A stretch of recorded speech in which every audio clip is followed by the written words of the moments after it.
Então, pessoal, vamos começar agora com a segunda aula da parte de bioquímica celular, só que agora a gente começa a falar não mais de moléculas inorgânicas e sim de moléculas orgânicas, ou seja, antes eram tudo água e sais minerais. Tu encontrava na rua, no meio, tu encontra na natureza, até no canteiro da esquina da rua lá tem. Então agora nós vamos começar a falar de um grupo de moléculas que precisa ser constituída, composto por algum tipo de ser vivo. E como nós sabemos que na natureza, para nós animais pelo menos, quem é capaz de montar essas moléculas são apenas as plantas e as algas, que vão servir de alimento para nós, então em geral são elas que fabricam essas moléculas. Então, moléculas orgânicas são moléculas que estão divididas em 5 grandes grupos, que são glicídios, também chamados de açúcares ou carboidratos, normalmente aparecem também com o nome de oses, porque a maioria dos nomes terminam em ose, tipo frutose, glicose, maltose. Segundo, a gente vai ter um segundo grupo chamado de lipídios ou gorduras, que nós vamos falar depois, proteínas ou protídeos, também chamados de polipeptídeos, e aí dois outros grupos que normalmente são estudados separadamente. Um, pela parte da genética, que são os ácidos nucleicos, chamados DNA e RNA, e ainda a gente tem a presença das vitaminas, que normalmente são trabalhadas dentro da parte de nutrição, lá na parte do sistema digestório, alimentos e tal. Então, nesse caso, para nós, lembrar importante, muito importante, que todas as moléculas orgânicas, elas na verdade são compostas principalmente de carbono, hidrogênio e oxigênio. O resto normalmente vem de carona, vem junto, estão associadas essas moléculas para compor partes importantes, que são o nitrogênio, o enxofre e o fósforo. Ou, como vocês já devem ter aprendido na escola, no cursinho mesmo, com o nome de Chomps ou Chomsp, que na verdade são os principais elementos que vão constituir obrigatoriamente uma molécula orgânica. Nesse caso, então, o primeiro grupo que a gente tem é o grupo dos glicídios, ou seja, as moléculas que a gente vai ter que são compostas basicamente por carbonos e água, por isso chamado carboidrato. Todo mundo já ouviu falar que hidratação é a mesma coisa que beber água, né? Então, hidrato é água e carbo é de carbono. Então, na verdade, todo carboidrato é formado por um carbono associado com moléculas de água. Quantas vezes cada uma dessas partes aparece? N vezes. Então, o nosso N é, na verdade, o número de vezes que essa molécula carbono com água vai aparecer. Se o meu N tiver número igual a 5, eu vou multiplicar toda essa molécula aqui, CH2O, por 5. E vai ficar C5H10O, 5. Se eu tiver, em algum momento, um N igual a 6, então eu vou chamar isso de C6H12O6. Então, isso vai definir basicamente que tipo de molécula eu tenho. Considerando isso, se eu pudesse fazer a seguinte relação, por exemplo, cada açúcar, cada carboidrato, ele é formado por unidades, por segmentos, por pedacinhos pequenininhos assim. Cada pedacinho desses, cada unidade, é o menor pedaço usado para montar um açúcar. Quase como se fosse uma parede feita de muitos tijolos. Essa parede feita de muitos tijolos, ela tem como unidade básica o tijolo. Só que se eu pegar 2 tijolos e emendar com mais 2 tijolos, eu começo a ficar com uma molécula maior, mais complexa. Assim, vai ser também para montar os nossos glicídios ou açúcares. Cada uma unidade que a gente vai ter, uma dessas aqui, é na verdade chamada de monossacarídeo. É o menor fragmento, o menor pedaço que nós vamos ter de um açúcar. Nesse caso, o menor pedaço ele tem que ter um N igual a 3. E o menor pedaço pode ter no máximo um N igual a 7. Ou seja, vai ser um C3H6O3 ou um C7H14O7. Esse é o máximo, tá? Então, os nossos menores pedaços são chamados genericamente de monossacarídeos. Quando a gente junta 2 monossacarídeos entre si, por exemplo, como isso aqui, 2 unidades que estão emendadas, assim, essas unidades elas são chamadas de disacarídeos. Agora, se eu juntar de 10 para mais unidades e formar moléculas gigantescas, então nós passaremos a ter polissacarídeos. Então, normalmente com 10 ou mais unidades de monossacarídeos, a gente vai ter um polissacarídeo, que é uma molécula grandona. Então, nós vamos ver pedaço por pedaço. Quem é o quê, quem monta o quê e qual é o papel de cada uma dessas moléculas. Então, primeiro, nós vamos ver o grupo dos monossacarídeos. Segundo, nós vamos ver o grupo dos disacarídeos.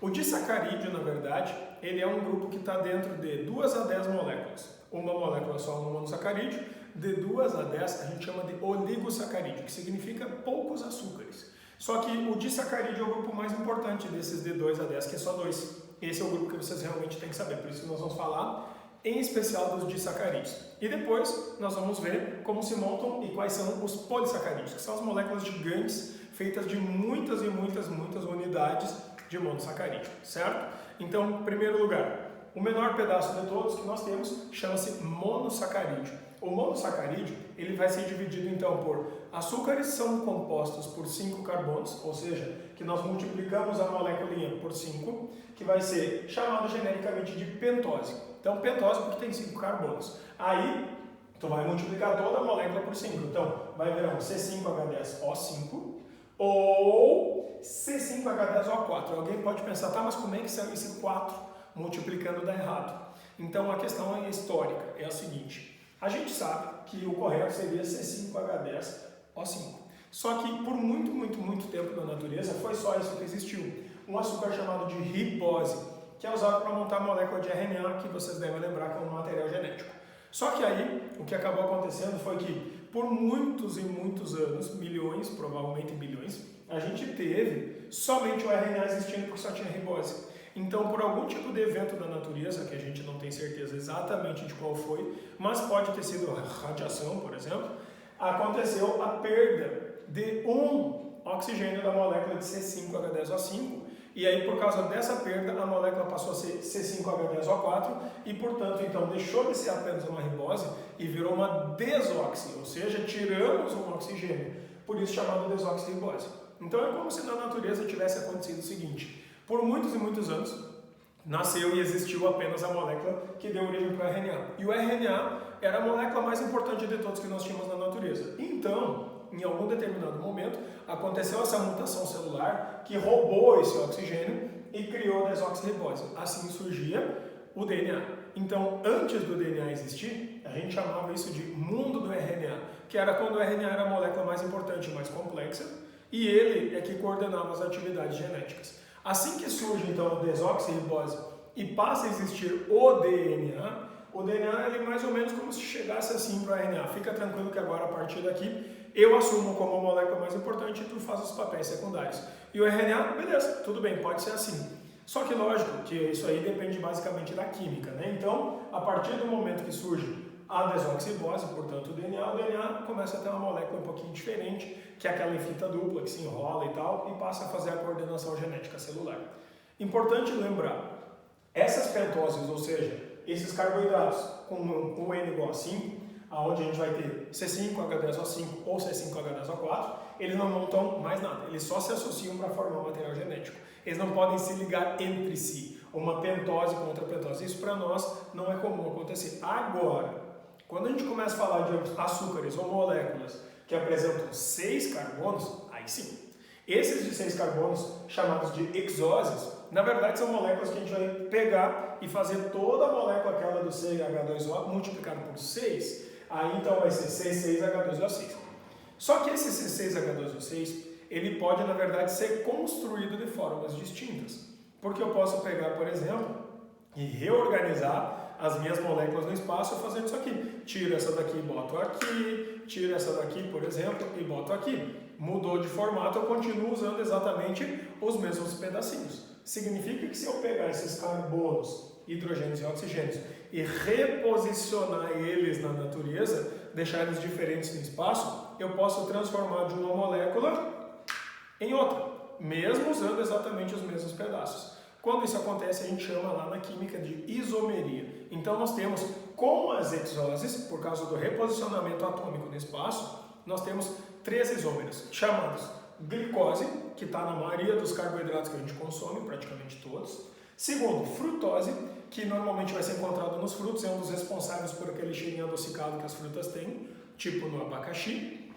E a galactose. A galactose todo mundo deve associar, por exemplo, ao chocolate Galac, que é chocolate de leite, que é chocolate branco, que é o açúcar realmente retirado do leite. É um menor pedacinho que vai estar no leite e nos derivados do leite. Sendo assim, o que acaba acontecendo é que essas hexoses, diferentemente das pentoses, elas podem se associar entre si. E de todos esses aqui, disparado, o mais importante de todos que nós vamos ter, sempre vai ser a glicose.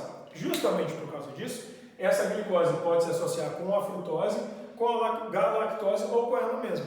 Sendo assim, cada vez que nós vamos juntar uma glicose com outra, é como se eu estivesse pegando 2 pedacinhos e pudesse uni-los assim e formar uma coisa, ou assim e formar outra, ou então assim e formar outra. Não interessa. Se eu montar isso no espaço de maneiras diferentes, já não vai ser mais a mesma coisa do ponto de vista químico. E nós, seres vivos, vamos perceber que esse tipo de molécula não é mais a mesma coisa. Portanto, o que acaba acontecendo aqui, no momento que a gente emenda, que a gente liga dois monossacarídeos, vai surgir, vai ser formado a partir daí um disacarídeo. E essa emenda, essa ligação que se faz entre dois pedaços pequenos é chamada ligação glicosídica, porque a glicose ela é o primeiro elemento, né, a menor unidade e mais importante de todos que nós vamos ter dentro da composição dos carboidratos. Logo, quando a gente tem então um disacarídeo, esses disacarídeos, na verdade, são moléculas formadas por duas unidades, por dois fragmentos. Sendo assim, o que acaba acontecendo é que nós vamos ter nesses disacarídeos, monossacarídeo mais um monossacarídeo. Em geral, lembrem, a glicose é o mais importante de todos. Sendo assim, nós temos glicose mais glicose. Se eu pegar glicose mais glicose e montar desse jeito, eu tenho maltose. Só que se eu pegar a glicose mais glicose e montar desse outro jeito aqui, ainda são os mesmos elementos, só que agora eu vou formar outra coisa, como por exemplo, a celobiose. A maltose, na verdade, ela é formada a partir do processo de quebra de uma molécula maior, que todo mundo já deve ter ouvido falar, chamada de amido, que a gente tem no pão, por exemplo, que tem no arroz, que tem na massa, que tem na batata e vários outros alimentos. Já a celobiose é um fragmento, é um pedaço menor, que nós encontramos em outro tipo de molécula. A celobiose a gente retira da celulose quebrada. Então significa que, quimicamente falando, celulose e amido são moléculas que têm a mesma origem, ou seja, moléculas de glicose associadas. Mas na celobiose assim, por exemplo, e no caso da montagem do amido, assim. Então, basicamente, o que acaba acontecendo é que a maltose, ela na verdade é um subpedaço, uma unidade, um pedacinho menor do amido, e a celobiose da celulose, aquela que está na parede celular dos vegetais. Então, cuidado, são duas moléculas que têm a mesma constituição, porém, no espaço vão ficar diferentes. Aí, no segundo caso, quando a gente associa a glicose agora com a frutose, fazendo uma ligação glicosídica também. Quando acontecer isso aqui, glicose mais frutose vão formar a sacarose. Sacarose é o que todo mundo conhece por açúcar de verdade, açúcar popular, tá? Que é o açúcar de adoçar o chocolate, de adoçar, por exemplo, o café da gente, de colocar nos doces, né, tipo bolo e tal. E isso é sacarose. Então esse açúcar é o açúcar da cana-de-açúcar, açúcar da beterraba. Então é a associação da glicose mais a frutose. Quando a gente associa a glicose mais a galactose, aí nós temos a formação de um tipo de carboidrato mega famoso, chamado lactose. Esse aqui é um açúcar que está no leite, tá? É o disacarídeo do leite. E esse aqui, nem todos nós temos a habilidade de desmanchar de novo. Então, na verdade, a vaca lá na constituição do leite, por exemplo, ela junta glicose mais galactose, forma a lactose. E aí, quando a gente vai digerir, nem todos nós temos a habilidade de separar essas moléculas. Como nem todos nós temos isso aqui, isso se deve por um problema genético desta pessoa em especial, que não tem a enzima que quebra isso aqui e separa ao meio. Justamente por isso, as pessoas que não são capazes de degradar ou separar a lactose são aquelas que nós chamamos de intolerantes à lactose. Os intolerantes à lactose, então, não tendo essa habilidade, vão ter variáveis tipos de intolerância. Tem gente que não tolera somente o leite, tem gente que não tolera leite, iogurte, queijo, tem gente que não tolera o leite e o queijo, mas o iogurte sim. Então, isso é variável de pessoa para pessoa, que significa que tem gente que é mais intolerante e gente que é menos. Tem gente, inclusive, que vai ser intolerante à lactose em períodos pontuais, tipo em período de estresse, onde a pessoa está muito nervosa, por exemplo, aí o sistema digestório dela para de fabricar aquela enzima e, por consequência, a pessoa passa a passar mal cada vez que come leite ou derivados do leite, certo? Então, a lactose é diferente da caseína, que é uma proteína do leite, tá? São coisas distintas. Então, e também é diferente do cálcio. É um dos tipos de compostos. Lembrem que o leite é uma misturança de várias coisas, certo? Então, lactose. Aí, quando a gente junta de 10 ou mais unidades, a gente deixa de ter um mono ou um disacarídeo e passa a ter um poli. Poli, lembrem, é muito, né? Muitas moléculas de monossacarídeos. Então, os polissacarídeos estão divididos em dois grandes grupos por papel, por função, que são os que têm caráter energético e os que têm caráter estrutural. Estrutural é aquele que tem caráter ou capacidade de, vamos dizer assim, constituir coisas. E energético é aquele que é usado como reserva para o teu corpo poder funcionar. Sendo assim, o que acaba acontecendo então, na prática, é que nós vamos ter o seguinte: polissacarídeos com caráter estrutural para animais e para fungos, tá? Então, animais e fungos. A quitina é um açúcar, cuidado para não misturar com queratina. Queratina é uma proteína, tipo a do nosso cabelo e da nossa unha. Então, quitina, tá? Ele tem caráter estrutural. Sabe quando a gente pisa, por exemplo, numa barata ou algum inseto que a gente esmaga e faz aquele... É aquilo que tu está quebrando, é a quitina dele. Nos fungos também tem, para manter o cogumelinho de pé, por exemplo, a parede celular dele é feita de quitina. Segundo, quando a gente tem caráter energético, o glicogênio, ele serve como reserva de energia para a gente. Nós somos capazes de estocar essa reserva de energia de glicogênio, que tem quase 30 mil moléculas de glicose, só para vocês terem uma noção de tamanho. A gente guarda essa reserva no nosso fígado, principalmente, e nos nossos músculos. No nosso fígado, o que acaba acontecendo é que a gente pega as glicoses que a gente comeu e monta o glicogênio e guarda no fígado. O que sobrar vai para o músculo e um pouco fica no sangue na forma de glicose mesmo. Então, quando o teu corpo precisa colocar essa glicose e montar o glicogênio no teu fígado, o que vai acabar acontecendo é que nós temos um hormônio, que todo mundo já deve ter ouvido falar, chamado insulina, que, para simplificar a história, ele abre as portas do fígado para a pessoa guardar a glicose lá dentro e montar o glicogênio. Se a pessoa não tiver esse controle, a pessoa é diabética, tá? Então é problema na fabricação da insulina, que é o hormônio. Agora, quando a gente já gastou toda a glicose disponível no sangue e precisa continuar fazendo atividades diárias, como, por exemplo, caminhar, falar, estudar, né, ler um livro e tal, o que acaba acontecendo é que tu vai pegar todo o glicogênio que estava lá no teu fígado e vai decompor. E vai desmanchar, até voltar para a unidade, que é a glicose. E aí tu utiliza ele nos processos de respiração celular do nosso corpo. Então o glicogênio para nós é a maior reserva que tem. Tanto para bicho, quanto também para os fungos. Então comer um cogumelinho, por exemplo, tu vai ingerir quitina e glicogênio. São duas fontes de carboidrato. E as duas, para ti, vão servir como forma de comida, de reserva energética, certo? Além disso, nós temos polissacarídeos que também estarão em algas e vegetais, que servem como caráter estrutural ou como caráter de energia. No caso das plantas, o que acaba acontecendo nas algas é que a gente vai pegar celulose para fabricar a parede celular delas e vai garantir caráter estrutural. Define o formato que a célula tem, se é mais quadrado, retangular e tal. Já o amido, ele vai ser aquilo que a maior parte das algas e as plantas todas podem guardar como reserva de energia, que é basicamente farinha. Quando acontece isso, então, o amido, se a gente comer amido, a gente não pode guardar ele na forma de amido. Então, o que tu no teu organismo faz? Tu pega o amido, quebra, fragmenta em pedaços menores, transforma ele em unidades de glicose, então transforma o amido em maltósio, quebra a maltose e transforma em glicose. E aí tu começa um processo de reconstrução, só que agora tu transforma os açúcares de reserva das plantas em açúcar de reserva de bicho, de animal. Aí o que tu vai fazer? Pega as glicoses, as unidades e fabrica o teu glicogênio. Então, só para vocês terem uma noção, cada molécula de amido tem quase 4 mil moléculas de glicose. Então, tu vai comer umas 7,5 moléculas de amido, quebrar todas elas em glicose e vai montar dentro do teu próprio organismo, lá no teu fígado, sob a forma de glicogênio e estoca no teu fígado. E aí, quando tu precisar, tu utiliza essa glicose que está estocada no teu fígado.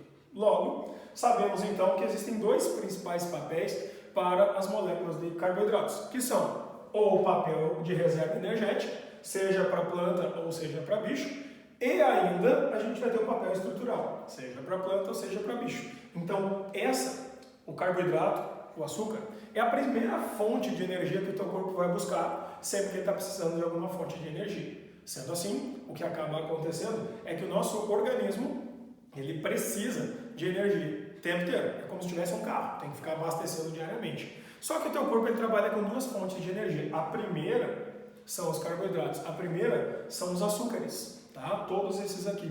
Tu vai pegar os pequenos e transformar nos grandes e gasta, só que tu gasta muito rápido.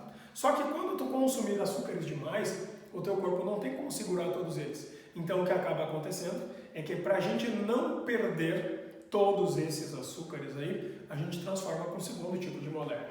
Esse segundo tipo de molécula vai ser a nossa molécula B, aqui do nosso esquema, que é na verdade a molécula responsável agora por estocar reservas ou fazer estoque de energia em maior quantidade. Nesse caso, a nossa molécula, letra B aqui, é a transformação do excesso de glicídios. Então, quando a gente começa a comer açúcar demais, o teu corpo simplesmente transforma para uma nova fonte de estoque. Significa que tu vai guardar uma coisa que agora vai ficar mais difícil da gente retirar. Vai ser um tipo de fonte de energia mais estável, que teu corpo permanece com ela. Então, o segundo tipo aqui vão ser os lipídios, também chamados de gorduras. Então, basicamente, o que acaba acontecendo no nosso organismo é o seguinte: toda vez que tu consome açúcares demais, o teu corpo pega e transforma tudo em lipídios, em gordura, e aí estoca na forma de banha, de celulite, ou então de outros tipos de lipídios, de gorduras menores, que ficam circulantes pelo teu corpo. Então, o que acaba acontecendo é que os lipídios, eles só podem ser transformados assim por um motivo simples. Quimicamente, eles são formados pela mesma coisa que os carboidratos eram. Carboidrato era formado de carbono, hidrogênio e oxigênio. Nesse caso, os lipídios também são. Só que, como eu disse, tu vai reposicionar os átomos, reorganizá-los e tu consegue montar uma molécula maior. Então, nesse caso, os lipídios, comparando com os nossos glicídios, eles na verdade são moléculas que quimicamente têm os mesmos elementos químicos, só que em proporções diferentes. E os dois, tanto o lipídio quanto o glicídio, servem como fonte de energia. Então lembre, ó, aqui nós temos reservas energéticas. Gordura também serve como fonte de energia. Só que a grande questão é que os lipídios em si, eles têm capacidade de guardar energia em maior quantidade. Por exemplo, se tu tiver no teu organismo necessidade energética, o que teu corpo pega primeiro para quebrar mais rápido e te liberar energia mais ligeira? Açúcar ou gordura? O açúcar. A gordura é sempre para uma atividade assim de mais emergência. Por exemplo, eu preciso fazer uma caminhada de 2 quadras, eu gasto açúcar. Agora eu preciso fazer uma caminhada de 10 quilômetros, aí eu gasto gordura. Então teu corpo guarda as gorduras para momentos emergenciais, tipo quando tu fica com fome, muita fome, tipo tempo extenso sem comer, tipo 2 dias sem se alimentar. Ou então, quando o teu organismo, por exemplo, vai fazer uma atividade física muito longa, ele meio que entende assim, não vale a pena quebrar os açúcares porque são moléculas pequenas, e vale a pena quebrar uma molécula de lipídio que tem um número de carbonos para quebrar e retirar energia muito maior. Então, só para vocês fazerem uma comparação, uma glicose tem 6 carbonos, um lipídio pequeno tem 13, 14 carbonos. Então é melhor a gente quebrar lipídios para atividades longas e extensas, e é melhor a gente gastar glicídios para atividades curtas e menos extenuantes. Então, no caso dos lipídios, é bem mais simples do que aquela subdivisão que vocês têm de monossacarídeo, polissacarídeo, disacarídeo e tal. Aqui é só dividido em 2 grupos, pequenos e simples, que é, primeiro, os lipídios eles estão divididos em, primeiro, grupos pequenos, chamados de lipídios simples. E depois, quando esses lipídios simples começam a ser associados a outros tipos de átomos ou outros tipos de moléculas, outros grupos químicos, eles vão ser associados aos outros, formando os lipídios complexos, ou poderíamos chamar de lipídios compostos. Mesma coisa, mais ou menos. Então, o que acaba acontecendo? Todos os nossos lipídios simples são formados basicamente por unidades menores, pelos lipídios menores que a gente vai ter, que são os ácidos graxos e os gliceróis, que na verdade são classificados como um álcool de cadeia longa, tá? E ainda a gente pode ter, por exemplo, os cerídeos ou esteróis. Então, mas esses são os 2 principais. Se eu começar a associar, por exemplo, ácidos graxos entre si, ácidos graxos com gliceróis ou gliceróis entre si, o que acaba acontecendo é que eu posso fabricar lipídios complexos. Por exemplo, um exemplo simples. Quando eu junto 3 gliceróis entre si, eu formo triglicerídeo. E aí, nesse caso, passa a ser um lipídio complexo. Quando acontece isso, esses lipídios complexos, eles podem ser de vários tipos diferentes. Então, alguns tipos assim, bem importantes, que é legal da gente saber, são os seguintes. Em primeiro lugar, a gente pode formar aqui, associando com o fósforo ou fosfato, os fosfolipídios. No caso das células animais, tem um bem importante, chamado de colesterol. Então, ó, o colesterol,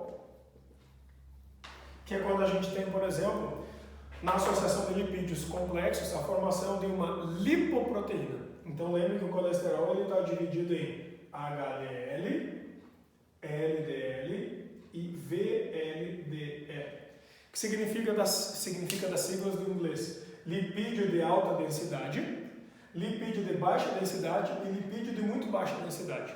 Então, só que é um lipídio associado com proteína, então são lipoproteínas. A gente ainda pode ter um outro tipo de associação que forma um revestimento celular chamado de glicolipídio.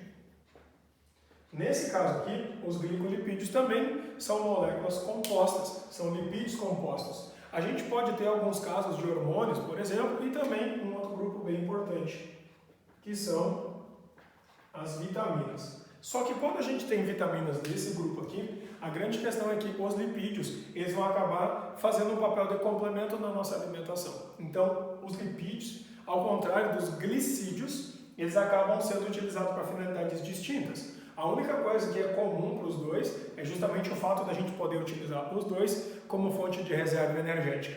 Senão, o que acaba acontecendo é que os lipídios têm papéis mais diversificados. Por exemplo, cera, tá? Tipo cera de vela. A cera ela funciona como impermeabilizante em folhagens de vegetais. Ela também serve para passar no chão, né? Aquela cera de passar no piso, ela é um exemplo de impermeabilizante do chão. Evita que a água entre na madeira do chão, do assoalho, e acabe apodrecendo ele. Da mesma forma, a gente tem, por exemplo, a gordura, os lipídios sendo usados como vitamina, né? Então, as vitaminas que são solúveis ou miscíveis nos lipídios, elas dificilmente se misturarão com a água, porque todo mundo deve lembrar que gordura e água não se misturam. Então, embora sejam formados carbonos, hidrogênios e oxigênios, não se misturam. Então, aqui, eles se misturam com álcool, com éter, com outras coisas assim, mas não se misturam com água. Então, no caso das vitaminas que se misturam com gordura, são chamadas de lipossolúveis. E são as vitaminas K, A, D e E. Cuidado para não fazer a confusão, tá? A vitamina K não é a mesma coisa que o elemento químico potássio, que é o K+. São coisas diferentes. Então, papel vitamínico, papel estrutural, no caso aqui dos lipídios associados a glicídios, papel energético e estrutural do colesterol, papel estrutural dos fosfolipídios. Então, os papéis são diferentes. Mas aí nós temos um papel bem popularzão aqui, ó, que é quando a gente tem, por exemplo, a composição da banha, aquela gordura saturada que a gente encontra no bacon ou no nosso organismo mesmo. Isso aqui é reserva de energia. Sendo assim, o que acaba acontecendo é que os lipídios, eles na verdade têm papéis bastante diversificados em relação àquilo que os glicídios apresentavam. Entre esses papéis, a gente pode ter alguns, inclusive hormonal, como é o caso da testosterona, da progesterona, que são hormônios sexuais e que são alguns tipos de moléculas que apresentam estrutura totalmente lipídica. Então, cuidado. A gente tem que cuidar com uma coisa bem importante aqui, que é o seguinte.